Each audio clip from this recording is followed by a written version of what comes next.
Hello! Hi అండి అందరికీ. అందరూ ఎలా ఉన్నారు? నేనైతే చాలా బాగున్నాను. ఈరోజు మనం చేయబోయే రెసిపీ వచ్చేసేసి నీమ్ ఫ్రూట్ ఐస్ క్రీమ్ అండి. అంటే వేపకాయలు కొంచెం ముగ్గిన తర్వాత నేను వాటిని కలెక్ట్ చేసుకొని, వాటి సిరప్ తీసి వాటితో అయితే ఐస్ క్రీమ్ చేశాను. నేను ఫుల్ ప్రాసెస్ చూపిస్తాను. ఇంక చూడండి. ముందుగా బాగా ముగ్గిన వేప పళ్ళని తీసుకోవాలండి. బాగా ముగ్గిపోయిన వేప పళ్ళలో చేదు ఉండదనమాట. అలాగని చెప్పి ఓవర్ స్వీట్ కూడా ఉండదు. చాలా తక్కువ స్వీట్‌నెస్ ఉంటది. అలాంటి వేప పళ్ళని మనం తెంపుకోవాలి. ఒకవేళ సగం సగం ముగ్గినా గానీ, లేదా మొగ్గడానికి రెడీగా ఉన్న కాయలను మాత్రం అస్సలు తెంపకూడదండి. చాలా చాలా చేదుగా ఉంటాయి. ఒకవేళ అవి అలాంటివి వచ్చినా గానీ తీసేసి మనం పక్కన పడేసుకోవాలి. బాగా ముగ్గిన కాయలు మాత్రమే మనం ప్రిఫర్ చేయాలి. ఒకవేళ నార్మల్‌గా ముగ్గిన కాయలని ప్రిఫర్ చేస్తే చాలా చేదుగా ఉంటాయి. నేను కావాలని ఒక టేస్ట్ చేశాను. చాలా చేదుగా ఉంది. ముందుగా మనం తెంపుకున్న వేప పళ్ళని శుభ్రంగా నీళ్ళలో క్లీన్ చేసేసుకోవాలి ఒకసారి.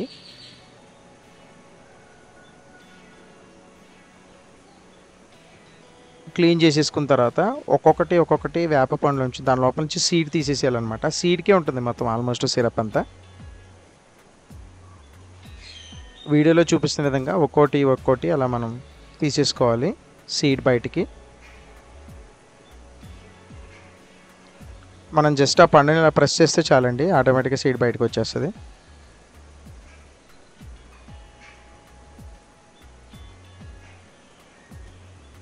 వన్స్ మొత్తం ఆ సీడ్స్ మొత్తం బయటికి తీసేసిన తర్వాత చేతులను శుభ్రంగా కడుక్కొని మనం ఆ సిరప్‌ని బయటకు వచ్చేటట్టు ఆ సీడ్స్‌ని ప్రెస్ చేయాలన్నమాట. ప్లస్ మనకు కొంచెం వాటర్ కూడా యాడ్ చేసుకొని ప్రెస్ చేసుకుంటే సిరప్ ఈజీగా వచ్చేస్తుంది. వన్స్ ఆ గింజలని మొత్తం ప్రెస్ చేసేసిన తర్వాత ఆ గింజలను తీసుకొని పక్కన పడేసుకోవాలండి. వాటితో మనకి ఏ విధమైన అవసరం ఉండదు. మనకి సిరప్ సరిపోతుంది ఐస్ క్రీమ్ చేయడానికి. ముందుగా మనకు కావాల్సినంత బెల్లం తీసుకుని దాన్ని మెత్తగా దంచేసుకోవాలండి.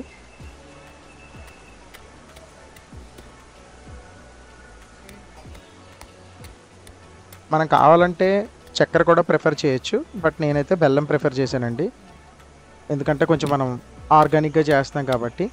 బెల్లంతో పాటు దాంట్లో 2 యాలకులు కూడా వేసుకొని దంచుకోవాలండి మెత్తగా అయ్యేంత వరకు.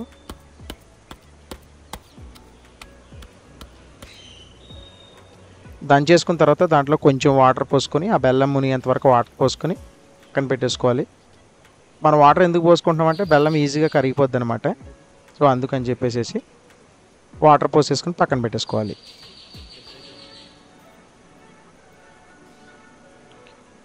నెక్స్ట్ ఒక గిన్నె తీసేసుకొని దాంట్లోకి ఒక పావు లీటర్ మిల్క్ తీసుకోవాలండి. మిల్క్ తీసుకుని దాన్ని బాగా వేడి చేసుకోవాలి.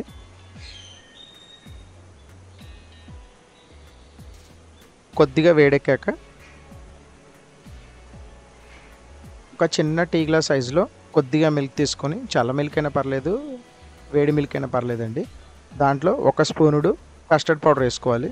ఆ స్పూన్ సైజు చాలా చిన్నదండి. జస్ట్ అరౌండ్ టీ స్పూన్ అంత ఉంటుందన్నమాట. కొద్దిగానే వేసుకోవాలి, ఎక్కువ వేసుకోకూడదు. వేసుకుని బాగా కలుపుకోవాలి ఉండలు లేకుండా. కలిపేసుకున్న తర్వాత ఆ కస్టర్డ్ పౌడర్ మిల్క్ని మనం కాచిన మిల్క్లో పోసేసేయాలండి.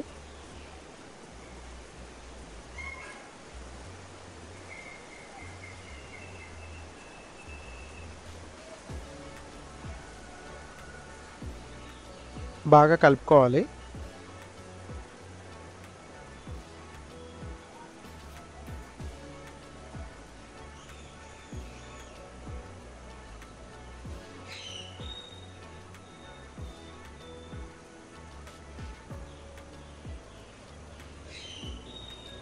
నేను థిక్నెస్ బాగా రావాలని కండెన్స్డ్ మిల్క్ కూడా యూజ్ చేశానండి. ఇది ఆప్షనల్. యూజ్ చేస్తే యూజ్ చేయొచ్చు, లేకపోతే అవసరం లేదు. మనం కస్టర్డ్ పౌడర్ అన్నా యూజ్ చేయొచ్చు ఆప్షనల్‌గా, లేదంటే కండెన్స్డ్ మిల్క్ అయినా యూజ్ చేయొచ్చు. నేను ఇది కూడా యూజ్ చేశానండి కొద్దిగా స్వీట్‌నెస్ కోసం అని చెప్పేసేసి. ఇది ఎవరైనా డయాబెటిక్స్ కానీ, వేరే షుగర్ పేషెంట్స్ కానీ ఎవరైనా ప్రిఫర్ చేస్తే ఇంత షుగర్ వేయాల్సిన అవసరం లేదండి. షుగర్ ఫ్రీ జగ్గరీ కానీ, లేదంటారా అంటే షుగర్‌లెస్ షుగర్ గానీ ప్రిఫర్ చేయొచ్చు.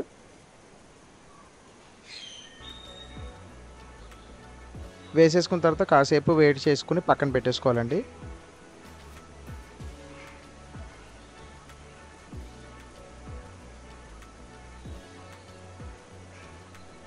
నెక్స్ట్ మనం నీమ్స్ నుంచి కలెక్ట్ చేసుకున్న సిరప్ని స్టవ్ ఆన్ చేసేసుకుని కొద్దిగా వేడి చేసుకోవాలండి. వేడి చేసేసుకున్న తర్వాత మనం ఏదైతే నానబెట్టుకున్నామో బెల్లాన్ని వాటర్ తోటి, ఆ కంప్లీట్ వాటర్ ప్లస్ బెల్లం అందులో వేసేసుకుని కలుపుకోవాలండి. ఇంకా ఏమి యాడ్ చేయకూడదు. ఓన్లీ మనం ఆ పక్కన పెట్టుకున్న బెల్లం వాటర్ని మాత్రమే వేసుకోవాలి. అందులో వేసేసుకుని బాగా కలుపుకోవాలండి. కొద్దిగా వేడెక్కనివ్వాలి.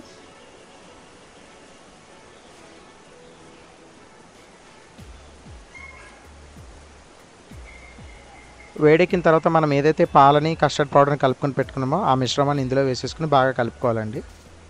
ఇక్కడ మనం చెక్ చేసుకోవచ్చు షుగర్ ఎంత ఉందని చెప్పేసి. ఒకవేళ షుగర్ సరిపోలేదు, కొద్దిగా మనకేమైనా చేదు అనిపిస్తే మనం షుగర్ యాడ్ చేసుకోవచ్చు.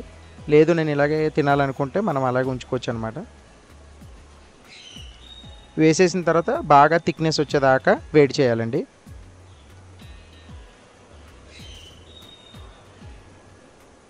థిక్నెస్ వచ్చాక దింపేసుకొని కొద్దిగా చల్లార్చుకోవాలి. ఒక 10-15 మినిట్స్ చల్లారిస్తే సరిపోతుంది.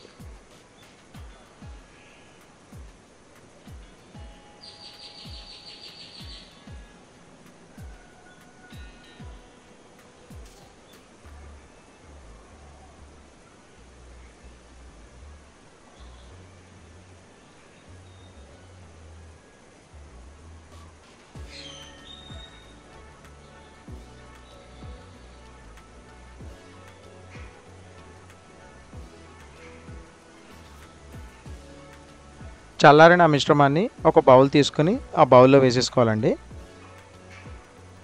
మనం దేంట్లో కలిసి దాంట్లో వేసుకోవచ్చు. నాకు ఆ స్టీల్ది ఒక చిన్న బాక్స్ మాత్రం అవైలబిలిటీ ఉంది, నేను ఇందులో వేసుకున్నాను. మీకు గాజు దాంట్లో కావాలితే గాజు దాంట్లో వేసుకోవచ్చు, మన ఇష్టం. వేసేసిన తర్వాత దాంట్లో మనం ఆల్మండ్ కానీ క్యాష్యూస్ కానీ ఆప్షనల్ అండి, వేసుకోవాలంటే వేసుకోవచ్చు. నేను క్యాష్యూస్ కొన్ని వేసాను. తర్వాత టైట్గా మూత పెట్టేసుకుని ఒక 8 అవర్స్ ఫ్రిడ్జ్లో పెట్టేసుకోవాలి. డీప్ ఫ్రిడ్జ్లో పెట్టేసిన తర్వాత మనకు ఆల్మోస్ట్ ఐస్ క్రీమ్ రెడీ అయిపోద్ది. కనబడుతుంది కదా ఎంత థిక్గా వచ్చిందో. ఇప్పుడు దీన్ని మనం ఒక బౌల్లోకి తీసుకుని టేస్ట్ చేద్దాం. టేస్ట్ ఎలా ఉందో చెప్తాను.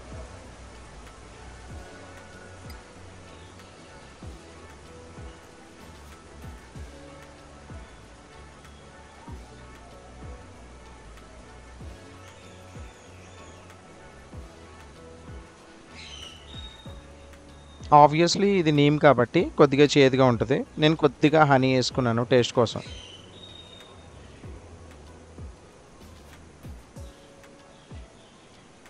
టేస్ట్ అయితే అంత బ్యాడ్గా లేదండి, పర్లేదు, బాగానే ఉంది, తినొచ్చు. కాకపోతే ఏంటంటే ఇది నీమ్తో చేసాం కాబట్టి ఆబ్వియస్లీ కాస్త నీమ్ ఫ్లేవర్ అనేది ఉంది. ఈవెన్ మనం అంత బెల్లం వేసినా కానీ, ఈవెన్ కండెన్స్డ్ మిల్క్ ఇవన్నీ వేసినా కానీ కాస్త చేదు అనేది ఉంది. ఈ వీడియో మాత్రం నచ్చితే అందరూ ట్రై చేయండి ఐస్ క్రీమ్. ఇది ఆర్గానిక్ ఐస్ క్రీమ్ అనమాట, హెల్త్కి చాలా మంచిది ఆబ్వియస్లీ. అండ్ నా వీడియో నచ్చితే అందరూ లైక్ చేయండి, షేర్ చేయండి, అండ్ మన ఛానల్ని సబ్స్క్రైబ్ చేయడం మర్చిపోకండి. Thank you, bye.